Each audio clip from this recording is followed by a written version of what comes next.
مدرسہ مفتاح العلوم کا یہ سالانہ پروگرام ہے۔ مدرسہ مفتاح العلوم عرصہ دراز سے اس علاقے میں الحمدللہ علوم الہیہ اور علوم نبوت کے لیے خدمات سر انجام دے رہا ہے۔ اس مدرسے کی وہ تاریخ بھی ہم نے دیکھی کہ جب یہ ایک چھوٹی سی مسجد تھی، ساتھ ایک کمرہ تھا، برادر مکرم ہمارے شہر کے عزیز عالم دین، عظیم عالم دین، استاذ العلماء حضرت مولانا حیات صاحب دامت برکاتہم نے یہاں سے کام کا آغاز کیا۔ ان کا خلوص، ان کی محنت، ان کی جد و جہد شب روز ان کی محنت رنگ لائی۔ آج الحمدللہ یہ خوبصورت مسجد ہے، کام جاری اور ساری ہے۔ تاریخ ہمیں بتلاتی ہے کہ ہمارے جتنے بھی مدارس ہیں ان کا آغاز اسی طرح چھوٹی سی جگہ سے ہوتا ہے، اور پھر جب اخلاص ہوتا ہے، لگن ہوتی ہے، محنت ہوتی ہے، جد و جہد ہوتی ہے، تو پھر اللہ کی مدد و نصرت شامل حال ہو جاتی ہے، اور پھر وہ چھوٹا سا مدرسہ ایک وقت آتا ہے جب جامعہ بن جاتا ہے۔ الحمدللہ مفتاح العلوم بھی جامعہ بن چکا ہے، جہاں دور حدیث تک بھی تعلیم ہوتی رہی ہے۔ حفظ قرآن کے بعد علوم نبوت سے بھی یہاں پر سیراب کیا جاتا رہا ہے۔ یہ مدرسے جو دین کی حفاظت کے قلعے ہیں، یہ مدرسے جو دین کی چھاؤنیاں ہیں، جن مدرسوں میں اللہ کا قرآن پڑھایا جاتا ہے، اللہ کا دین پڑھایا جاتا ہے، ان مدرسوں کی وجہ سے الحمدللہ ہمارا ایمان محفوظ ہے۔ ان مدرسوں کی وجہ سے الحمدللہ دین ترقی کر رہا ہے، تبلیغ کا کام بڑھ رہا ہے، کیونکہ ان مدرسوں سے حفاظ پیدا ہو رہے ہیں، علماء پیدا ہو رہے ہیں، مفتیان عظام پیدا ہو رہے ہیں، دین کا سلسلہ جاری اور ساری ہے، اور انشاءاللہ ان مدرسوں کے صدقے یہ دین کا کام، تبلیغ کا کام، دین کی اشاعت کا کام، غلبے کا کام تا قیامت انشاءاللہ اسی طرح چلتا رہے گا۔ ایک موقع پر آپ صلی اللہ علیہ وسلم نے ارشاد فرمایا، ان هذه القلوب تصدع کما یصدع الحدید اذا اصابه الماء۔ فرمایا کہ جس طرح لوہے کو زنگ لگ جاتا ہے، اس طرح تمہارے دلوں کو بھی زنگ لگ جاتا ہے۔ جس طرح لوہا زنگ آلود ہو جائے تو وہ کمزور ہو جاتا ہے، لوہے کی حفاظت نہ کی جائے تو وہ زنگ آلود ہو کر کمزور ہوتا ہے، ناکارہ ہو جاتا ہے۔ فرمایا بالکل اسی طرح انسان کے دل کی اگر حفاظت نہ کی جائے تو یہ دل بھی زنگ آلود ہو جاتا ہے، سیاہ ہو جاتا ہے، کالا ہو جاتا ہے، اور جب دل زنگ آلود ہو جاتا ہے تو پھر اس دل میں خیر نہیں آتی، اس دل میں اللہ کا فضل نہیں آتا، وہ دل حق بات کو قبول نہیں کرتا۔ اب لمحہ فکریہ یہ ہے کہ دل زنگ آلود کیوں ہوتا ہے؟ لوہے کو تو پانی لگ جائے، اس کی حفاظت نہ کی جائے تو وہ زنگ آلود ہو جاتا ہے۔ انسان کا دل، آقا مدنی صلی اللہ علیہ وسلم ارشاد فرما رہے ہیں کہ یہ دل بھی زنگ آلود ہو جاتا ہے، کالا ہو جاتا ہے، لیکن دل کالا کیوں ہو جاتا ہے، دل زنگ آلود کیوں ہو جاتا ہے؟ روایت میں آتا ہے کہ جب انسان گناہ کرتا ہے، انسان کوئی اللہ کا حکم توڑتا ہے، کوئی نافرمانی کرتا ہے، گناہ کر بیٹھتا ہے، اور پھر توبہ نہیں کرتا، اللہ سے معافی نہیں مانگتا، اپنے گناہ پر نادم نہیں ہوتا، اگر اللہ سے توبہ کر لیتا ہے تو اللہ توبہ کے صدقے اس کے اس گناہ کو پاک کر دیتے ہیں، صاف کر دیتے ہیں۔ لیکن اگر اس نے گناہ کر لیا اور توبہ نہ کی تو اس گناہ کی وجہ سے اس کے دل پر فرمایا ایک سیاہ نقطہ لگ جاتا ہے، اس سیاہ نقطے کی وجہ سے اس کا دل کالا ہونا شروع ہو جاتا ہے، انسان پھر دوسرا گناہ کر بیٹھتا ہے، پھر بھی وہ توبہ نہیں کرتا تو دوسرا دل پر سیاہ نقطہ لگ جاتا ہے، پھر اسی طرح انسان گناہ کرتا چلا جاتا ہے، توبہ نہیں کرتا تو گناہوں کی وجہ سے دل زنگ آلود ہوتا چلا جاتا ہے، دل سیاہ ہوتا چلا جاتا ہے۔ ایک وقت آتا ہے انسان کے گناہوں کی وجہ سے اس کا دل مکمل زنگ آلود ہو جاتا ہے۔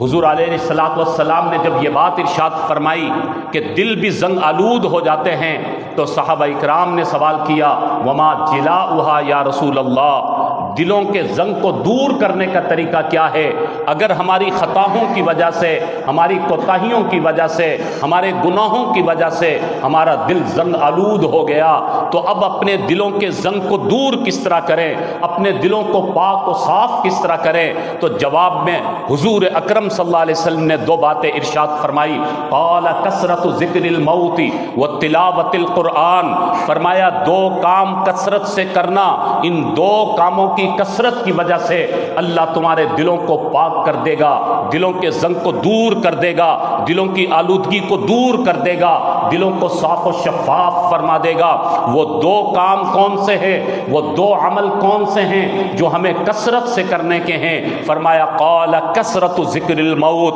وتلاوت القرآن، نمبر ایک اپنی موت کو کثرت سے یاد کیا کرو، نمبر دو وتلاوت القرآن، اور قرآن کی تلاوت کثرت سے کیا کرو۔ جب یہ دو کام کرو گے اللہ تمہارے دلوں کے زنگ کو دور کر دے گا۔ دونوں اٹل حقیقت، دونوں چیزیں ایسی ہیں جو لازمی ہیں انسان کی کامیابی کے لیے، دونوں کی یاد ضروری ہے۔ کثرت ذکر الموت، موت کو کثرت سے یاد کرنا یہ بھی ضروری ہے، کیونکہ موت ایک اٹل حقیقت ہے۔ ہر انسان نے دنیا سے جانا ہے، ہر انسان نے اس دنیا کو چھوڑ دینا ہے۔ جب انسان اپنی موت سے غافل ہو جاتا ہے، انسان اپنے مرنے کو بھول جاتا ہے تو انسان پھر گناہوں کی دلدل میں پھنستا چلا جاتا ہے۔ اس لیے قرآن میں، حدیث میں جگہ جگہ پر موت کی یاد دہانی کروائی گئی۔ ہر انسان نے دنیا سے جانا ہے، ہر انسان نے اس دنیا کو چھوڑ دینا ہے۔ کل نفس ذائقۃ الموت، ہر انسان نے موت کے ذائقے کو چکھنا ہے، ہر متنفس نے قبر کی پاتال میں اترنا ہے، ہر انسان نے دنیا کو خیر آباد کہہ دینا ہے۔ جب موت ایسی اٹل حقیقت ہے، جب ہر انسان نے جانا ہے تو پھر موت کو بھول جانے والا انسان غافل ہے، اپنے پاؤں پہ کلہاڑی مارنے والا انسان۔ فرمایا کہ موت کو مت بھولا کرو، اپنی موت کو یاد رکھا کرو۔ جب ہم اپنی موت کو یاد رکھیں گے تو گناہوں سے بچتے رہیں گے، نافرمانیوں سے بچتے رہیں گے۔ اور دوسرے نمبر پر فرمایا کثرت تلاوت القرآن، اللہ کے قرآن کی تلاوت کثرت سے کرنا، زیادہ سے زیادہ اللہ کا قرآن پڑھنا، اللہ کے قرآن کی تلاوت کرنا، یہ بھی دلوں کو پاک کرنے کا ذریعہ ہے، یہ بھی دلوں کو صاف کرنے کا ذریعہ ہے۔ یہ اللہ کا قرآن جو ہماری کامیابی کا ضامن ہے، وہ اللہ کا قرآن جو میرے اور آپ کی فلاح کا ذریعہ ہے، وہ اللہ کا قرآن جو ھدی للعالمین ہے، جو شفاء لما فی الصدور ہے، جو انہ لکتاب عزیز ہے، جو مجسمہ نور ہے، جو منبع رحمت ہے، جو سراپا ہدایت ہے۔ ان ھذا القرآن یہدی للتی ہی اقوم، جس قرآن میں اللہ نے قوموں کی ہدایت رکھی، میری اور آپ کی فلاح رکھی، جس قرآن میں اللہ نے میری اور آپ کی کامیابی، دونوں جہانوں کی فلاح، جس قرآن میں اللہ نے ہماری ہدایت کا سامان رکھا، ہماری عزت و عظمت رکھی ہے، یہدی للتی ہی اقوم، یہ قرآن کہتا ہے اس قرآن کے ذریعے سے اللہ قوموں کو بلندی عطا فرماتے ہیں۔ ہمیں اسلامی تاریخ بتلاتی ہے کہ جب تک امت مسلمہ نے، آواز آ رہی ہے بھائی انشاءاللہ آخر تک؟ بس توجہ رکھیں، انشاءاللہ بات انشاءاللہ آپ تک پہنچتی رہے گی۔ فرمایا کہ جب تک امت مسلمہ نے اللہ کے قرآن کو اپنے سینے سے لگائے رکھا، اللہ کے قرآن سے محبت کی، اللہ کے قرآن پر عمل کیا، اللہ کے قرآن کے مطابق اپنی زندگی کو بنایا، اللہ کے قرآن کے مطابق اپنی تجارت اور معیشت کو بنایا، اللہ کے قرآن کے مطابق اپنی دنیا کے نظام کو بنایا، اللہ کے قرآن کے مطابق اپنی انفرادی اور اجتماعی زندگی کو بنایا، تو اللہ نے اس قرآن کے صدقے امت کو بلندیاں عطا فرمائی، غلبہ عطا فرمایا، عزت اور شان و شوکت عطا فرمائی، لیکن جب امت مسلمہ نے اللہ کے قرآن کو چھوڑا، اللہ کے قرآن کی تلاوت کو چھوڑا، اللہ کے قرآن کے احکامات کو چھوڑا، اللہ کی تعلیمات کو فراموش کیا، اس قرآن کو غلافوں میں بند کر کے الماریوں میں سجا دیا، تو پھر امت مسلمہ زبوں حالی کا شکار ہو گئی، پستی کا شکار ہو گئی، غیر اس پر مسلط ہو گئے، اس کی تجارت اس سے چھن گئی، اس کی سیاست اس سے چھن گئی، اس کی عدالت اس سے چھن گئی، اس کا نظام اس سے چھن گیا، اس کی انفرادی اور اجتماعی زندگی خراب ہوتی چلی گئی کہ اس نے اللہ کے قرآن کو فراموش کیا۔ وہ معزز تھے زمانے میں مسلمان ہو کر، ہم خوار ہوئے اس زمانے میں تاریخ قرآن ہو کر۔ جب ہم نے اللہ کے قرآن کو چھوڑا، جب امت مسلمہ نے اللہ کے قرآن کو ترک کیا تو ذلیل و خوار ہو گئے۔ وہ معزز تھے زمانے میں مسلمان ہو کر، وہ صحابہ اکرام کہ جنہوں نے اس قرآن کی شان کو سمجھا، اس قرآن پر عمل کر کے دکھایا، اس قرآن کے مطابق اپنی زندگی کو بنایا، اس قرآن کے مطابق اپنے معاملات کو چلایا، تو اللہ نے اس قرآن کے صدقے صحابہ اکرام کو بلندیاں، عزتیں، عظمتیں، شان و شوکت اور اللہ نے وقار عطا فرمایا، غلبے عطا فرمائے۔ اللہ کی مدد و نصرت ان کے شامل حال رہی۔ ایسا اللہ نے مقام عطا فرمایا۔ یہ قرآن والے صحابہ اکرام تھے کہ اللہ نے دنیا میں ہی ان کو جنت کی سندیں عطا فرما دی۔ اللہ نے دنیا میں ہی اس قرآن پر عمل کرنے کے صدقے، قرآن کی تعلیم کو لے کر چلنے کے صدقے اعلان فرمایا، رضی اللہ عنہم ورضوا عنہ۔ یہ وہ صحابہ ہیں جو اپنے اللہ سے راضی ہیں اور اللہ ان سے راضی ہو چکا ہے۔ الحمدللہ ہمیں اس بات پر بجا طور پر فخر ہے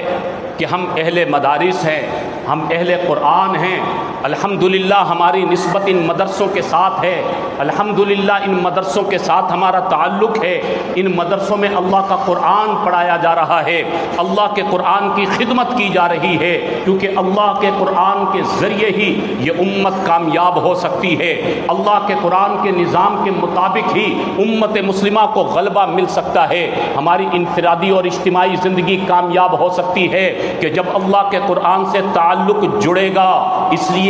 میرے بھائیوں ان مدارس کی قدر کریں۔ یہ مدارس چلتے رہیں گے تو اللہ کا قرآن چلتا رہے گا، اللہ کے قرآن کا علم فروغ پاتا رہے گا، اللہ کے قرآن کا نظام چلتا رہے گا، اللہ ہمیں بلندیاں عزتیں عطا فرماتے رہیں گے۔ اور اگر ہم نے مدارس سے تعلق کو ختم کر لیا، اللہ کے قرآن کے تعلق کو فراموش کر دیا تو ہم ناکام ہو جائیں گے، ناکامی کی دلدل میں پھنس جائیں گے۔ اس لیے اس قرآن کی قدر کریں، اس قرآن کو پڑھا کریں۔ جس گھر میں اللہ کا قرآن نہیں پڑھا جاتا اس گھر میں اللہ کی رحمتوں کی آبشاریں نہیں برستی، اور جس گھر میں اللہ کا قرآن پڑھا جاتا ہے وہاں پر اللہ کی طرف سے رحمتوں کے فرشتوں کا نزول ہوتا ہے۔ حدیث مبارکہ میں آتا ہے کہ حضور اکرم صلی اللہ علیہ وسلم نے ارشاد فرمایا، جس گھر میں قرآن پاک کی تلاوت کی جاتی ہے، کوئی گھر کا فرد ہے جو اللہ کا قرآن پڑھتا ہے، گھر کی کوئی خاتون ہے جو اللہ کا قرآن پڑھتی ہے، قرآن پاک کی تلاوت جب کی جاتی ہے تو اس وقت اللہ کا حکم ہوتا ہے، اس قرآن پاک کی تلاوت کی وجہ سے جنت سے ایک نور کا خیمہ آتا ہے اور اس گھر پر سایہ فگن کر دیا جاتا ہے، اس گھر پر لگا دیا جاتا ہے۔ یہ جنت کا نور کا خیمہ ہے، یہ جس گھر پر لگایا گیا کہ جس گھر میں اللہ کا قرآن پڑھا جا رہا ہے۔ کوئی خوش نصیب ہے جو اللہ کا قرآن پڑھ رہا ہے، جنت سے نور کا خیمہ آیا، اس گھر پر سایہ فگن کر دیا گیا، اللہ کی طرف سے رحمتوں کی آبشاریں برسنا شروع ہو جاتی ہیں۔ حدیث میں آیا کہ اللہ کی طرف سے پھر رحمتوں کے فرشتوں کا نزول ہوتا ہے، وہ تلاش کرتے ہیں ایسے گھر کو کہ جس گھر میں اللہ کا قرآن پڑھا جاتا ہو، اللہ کے قرآن کی تلاوت کی جا رہی ہو۔ جب انہیں ایک گھر میں نور کا خیمہ نظر آتا ہے، جنتی خیمہ، وہ اپنے ساتھیوں کو بتاتے ہیں، بھائی آ جاؤ، ہمیں ہماری منزل مل گئی، ہمیں وہ جگہ نظر آ گئی جہاں پر جنت کا خیمہ لگا ہوا ہے، یقیناً وہاں اللہ کا قرآن پڑھا جا رہا ہے۔ لہٰذا سارے فرشتے جمع ہو کر اس گھر میں نزول کرتے ہیں جہاں پہلے ہی جنت کا خیمہ لگا ہوا ہے، اب رحمت کے فرشتوں کا نزول بھی وہاں پر ہو گیا۔ فرمایا جتنی دیر تک قرآن کی تلاوت چلتی رہتی ہے وہ رحمت کے فرشتے بھی وہاں موجود رہتے ہیں، وہ جنتی خیمہ بھی وہاں پر لگا رہتا ہے۔ اللہ اکبر، کتنا وہ عظیم گھر ہوگا، کتنا وہ خوش نصیب فرد ہوگا، کتنی وہ خوش نصیب خاتون ہوگی وہ انسان جو اللہ کا قرآن پڑھ رہا ہے یا پڑھ رہی ہے اور ان کے قرآن کی تلاوت کے صدقے اس گھر پر جنتی خیمہ لگا ہوا ہے، اور پھر اس گھر میں جنت کے رحمت کے فرشتوں کا نزول ہو رہا ہے، اللہ کی رحمتوں کے فرشتوں کا نزول ہے، اللہ کی طرف سے رحمتوں کی آبشاریں برس رہی ہیں۔ جتنی دیر تک قرآن کی تلاوت چلتی ہے اتنی دیر تک فرمایا کہ یہ سلسلہ جاری رہتا ہے۔ جب قرآن کی تلاوت کرنے والا فرد اپنی قرآن کی تلاوت کو مکمل کر لیتا ہے، وہ اپنے قرآن کو رکھتا ہے، وہ فرشتے بھی واپس چلے جاتے ہیں، وہ جنتی خیمہ بھی واپس چلا جاتا ہے۔ اگلے دن پھر اسی طرح وہ قرآن کی تلاوت کا معمول شروع کیا جاتا ہے، اگلے دن پھر اسی طرح قرآن کی تلاوت ہوتی ہے۔ فرمایا پھر جنتی خیمہ بھی آ جاتا ہے، رحمت کے فرشتوں کا نزول بھی ہو جاتا ہے۔ جب تک جتنے دن تک قرآن کی تلاوت چلتی ہے یہ سلسلہ چلتا رہتا ہے۔ پھر وہ انسان جو قرآن کی تلاوت کرنے والا، اس کا وقت آ گیا، اس کا انتقال ہو گیا، پھر جب اس کی تلاوت بند ہوتی ہے وہ جنتی خیمہ آنا بند ہو جاتا ہے۔ وہ فرشتے آ کر دیکھتے ہیں کہ وہ جنتی خیمہ نظر نہیں آ رہا، انہیں بتایا جاتا ہے اس کا انتقال ہو گیا۔ تو فرمایا کہ پھر وہ رحمت کے فرشتے اس کے گھر میں نزول کرتے ہیں اور اس قرآن کی تلاوت کرنے والے کے لیے دعائے مغفرت کرتے ہیں، اور فرمایا ایک دو دن کے لیے نہیں، وہ مکمل فرشتوں کی جماعت قرآن کی تلاوت کرنے والے اس انسان کے لیے دعائے مغفرت کرتی رہتی ہے، اور فرمایا قیامت تک کے لیے دعائے مغفرت چلتی رہے گی۔ قرآن پڑھنے والے کے لیے قیامت تک کے لیے دعائے مغفرت کا سامان ہو جائے گا۔ اس لیے میرے بھائیوں، اگر ہم یہ چاہتے ہیں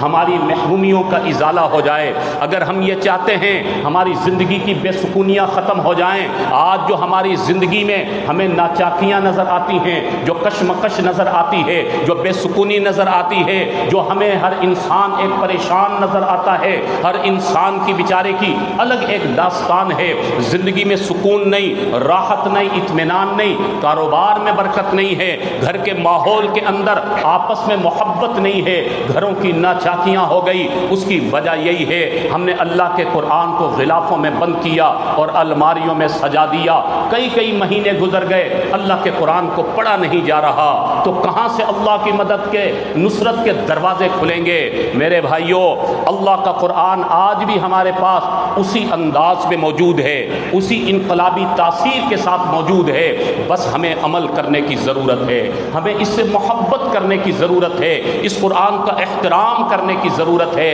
مجھے وہ واقعہ ذہن میں آیا، کتابوں میں لکھا ہے کہ پچھلے دوروں میں کہیں سفر کرنے کے لیے جانا ہوا کرتا تو کئی دنوں تک سفر کیا جاتا تھا۔ میاں بیوی کہیں سفر پر چلے، کئی دن گزر گئے، سفر چل رہا ہے، ایک جگہ پر رات ہو گئی، آپس میں مشورہ کیا کہ رات کا سفر مناسب نہیں ہے، ہمیں کہیں قیام کرنا چاہیے۔ ان دنوں میں اس ادوار میں یہ سلسلہ تھا کہ مسافر خانے ہوا کرتے تھے جہاں پر رات کو مسافر ٹھہرا کرتے تھے۔ آپس میں مشورہ کیا کہ کوئی مسافر خانہ دیکھ لیتے ہیں، رات کا قیام وہاں پر کرتے ہیں، اگلے دن پھر سفر کا آغاز کریں گے۔ چنانچہ انہیں ایک مسافر خانہ مل گیا، ایک کمرہ مل گیا، انہوں نے وہاں پر جا کر دیا جلایا، سونے کی تیاری کرنے لگے تو انہیں نظر آیا کہ ایک طرف قرآن کی تپائی رکھی ہوئی ہے اور اس تپائی پر اللہ کا قرآن رکھا ہوا ہے۔ اب یہ آپس میں سوچنے لگے کہ اگر ہم اسی حال میں سو جاتے ہیں تو نیند کی حالت میں انسان کو پتہ نہیں چلتا، خدا نہ خواستہ ہمارے پاؤں اگر قرآن پاک کی طرف ہو گئے تو قرآن کی بے ادبی ہو جائے گی، بے احترامی ہو جائے گی، یہ تو بالکل مناسب نہیں ہے۔ اگرچہ عام سے لوگ تھے، دیہاتی لوگ تھے، لیکن اللہ کے قرآن کی محبت ان کے دل میں تھی، اللہ کے قرآن کا ادب اور احترام ان کے دل میں تھا۔ اب آپس میں پریشان ہیں کہ کیا کیا جائے، اونچی جگہ کو تلاش کیا کوئی الماری مل جائے، کوئی روشن دان نظر آ جائے کہ اللہ کے قرآن کو اونچی جگہ پر رکھ دیں، لیکن اس کمرے میں کوئی ایسا روشن دان نہیں ہے، کوئی الماری نہیں ہے۔ اب کیا کریں؟ اگر اسی حال میں سو جاتے ہیں قرآن کی بے ادبی کا احتمال ہے، اور اگر نہیں آرام کرتے تو تھکن ہے، سفر کی تھکاوٹ ہے، اگلے دن پھر سفر کرنا ہے۔ اب دونوں آپس میں سوچ رہے ہیں۔ شوہر کہنے لگا کہ میرے دل میں ایک بات آ رہی ہے،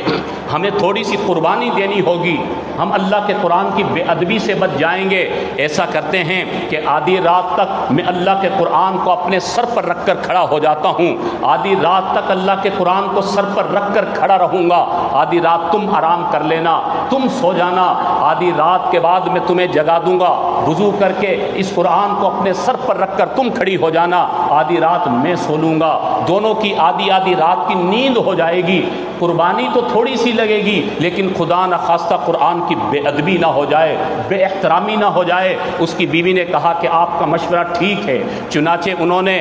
عشاء کی نماز ادا کی، شوہر نے قرآن پاک کو اپنے سر پر رکھا اور کھڑا ہو گیا۔ اللہ اکبر، کیا عالم ہے! یہ سر پر رکھ کر یہ شخص قرآن کو کھڑا ہے، قرآن کے ادب اور احترام میں اپنی بیوی کو سلا دیا۔ آدھی رات کے بعد